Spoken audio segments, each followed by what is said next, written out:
روک لیا میں نے اس شعر سے۔ علامہ اقبال رحمت اللہ تعالی علیہ، لوگ ڈاکٹر علامہ محمد اقبال رحمت اللہ تعالی علیہ کو صرف اس حوالے سے جانتے ہیں کہ انہوں نے خواب پیش کیا پاکستان کا، لیکن اہل تصوف کی بارگاہ میں بیٹھنے والے علامہ محمد اقبال کو قلندر لاہوری سے جانتے ہیں۔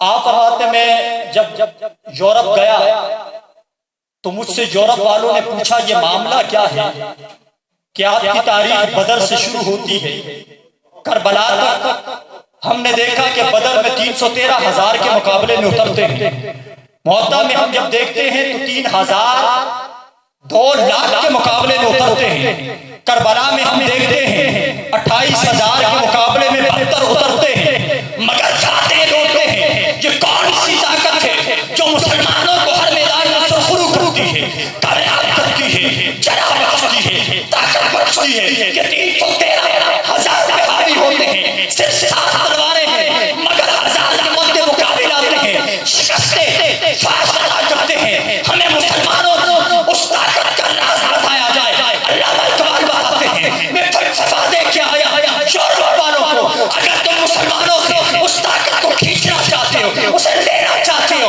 آؤ تمہیں میں مسلمانوں کی طاقت بتاتا ہوں۔ ایک قلندر لاہور تو یورپ کو وہ امت مسلمہ کس طاقت کے بارے میں بتا کے آیا تو قلندر لاہور بتاتے ہیں میں یورپ میں عیسائیوں کو دیکھ کے آیا، بازنطینیوں کو دیکھ کے آیا، ہندوؤں کو دیکھ کے آیا، یہودیوں کو دیکھ کے آیا، یہ فاقہ کش جو موت سے ڈرتا نہیں ذرا، روح محمدی اس کے بدن سے نکالو۔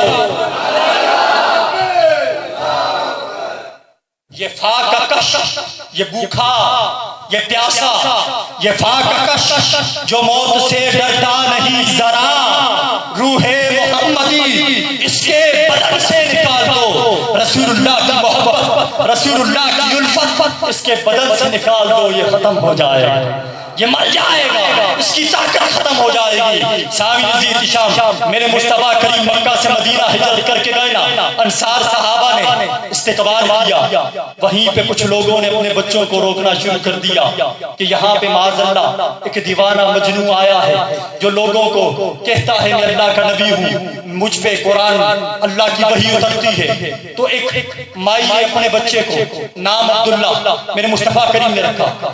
ایک یہودن عورت نے اپنے بچے کو کہا بیٹا نوجوان 11 سال عمر ہے، تقریباً 12 سال نوجوان، کہ گلی کی اس کونے کی طرف، نکڑ کی طرف نہ جانا، وہاں پہ ایک پاگل مجنون دیوانہ معاذ اللہ رہتا ہے، لوگوں کو غلط راستے پہ لگاتا ہے۔ اب فطرت میں شامل ہے انسان کے جس راستے سے روکا جائے، بندہ کہتا ذرا دیکھوں تو صحیح روکا کیوں، ذرا دیکھوں تو صحیح روکا کیوں ہے۔ ایک دن رکا، دوسرے دن رکا، تیسرے دن رکا، ذہن میں خیال آیا ماں نے فلاں مدینے کی گلی سے جانے سے روکا ہے، ذرا جا کے دیکھوں تو ہوئے کیا۔ حضرت عبداللہ ابھی کلمہ نہیں پڑھا، فرماتے میں وہ مدینے کی گلی کا موڑ موڑا، میں نے والضحیٰ کا مکھڑا دیکھا، واللیل کی زلفیں دیکھی، علم نشرح کا سینہ دیکھا، ماں ذات کی آنکھیں دیکھی۔ اب ہوا کیا، دیکھتے ہی مصطفیٰ کریم کی مجلس میں بیٹھا، صرف بات سنی، کوئی معجزہ نہیں دیکھا، دل میں محبت اتر گئی، کلمہ پڑھ کے مسلمان ہوا، رسول اللہ نے نام عبداللہ رکھا۔ جب گھر آیا ماں نے کہا سنا ہے کلمہ پڑھ لیا ہے، میں بھوک ہڑتال پہ بیٹھی ہوں،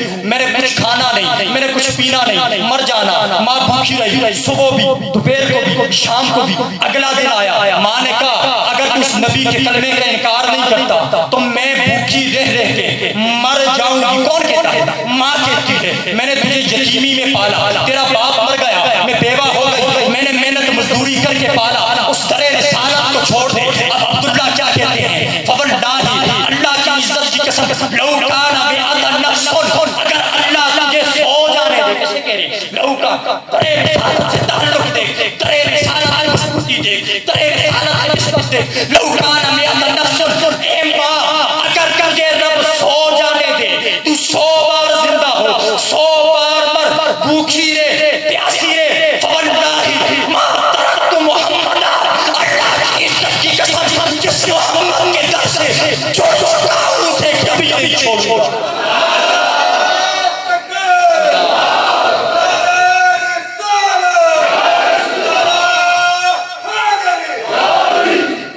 ماں سو جانے رب دے ہر بار بھوکھی رے ہر بار پیاسی رے فواللہ ما ترکت محمدا، اس اللہ کی عزت کی قسم در رسالت کو میں نے چھوڑنا نہیں، در رسالت کو میں نے چھوڑنا نہیں۔ ابھی اسی محبت میں دعوت الانقیاد دوں گا۔ مدعا کہ میرے مصطفیٰ کریم کی مجلس کے 3 شعراء تھے، 3 شاعر صحابہ میں سے، حسان بن ثابت رضی اللہ تعالی، حضرت کعب رضی اللہ تعالی عنہ، یہ میرے مصطفیٰ کریم صلی اللہ علیہ وسلم آپ کی مجلس کے جو ہے وہ شعراء میں سے تھے، اور حضرت حسان بن ثابت رضی اللہ تعالی عنہ آپ کے لیے رسول اللہ صلی اللہ علیہ وسلم اپنی کملی بچھایا کرتے، اپنی کملی بچھاتے اپنے منبر پہ اور کہتے حسان اب یہ میرے منبر پہ کھڑے ہو کے میری نعت پڑھو۔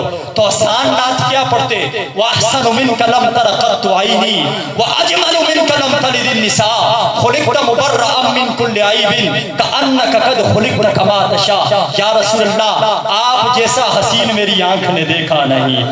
وَأَجْمَلُ مِنْكَ لَمْ تَلِدِ النِّسَاءُ، اور میری آنکھ دیکھے گی کیسے آپ جیسا جمیل کسی ماں نے جنا ہی نہیں۔ خُلِقْتَ مُبَرَّأً مِنْ كُلِّ عَيْبٍ، اللہ نے آپ کو ہر عیب سے پاک پیدا فرمایا۔ کأنک قد خلقت کما تشاء، گویا کہ اللہ نے آپ کو آپ کی مرضی سے پیدا فرمایا۔ یہ صحابی رسول اللہ کے سامنے کہہ رہے ہیں، گویا اللہ نے آپ کو آپ کی مرضی سے پیدا فرمایا۔ اب میں مختصر وقت کے لیے دعوت دوں گا جناب زبیر احمد چشتی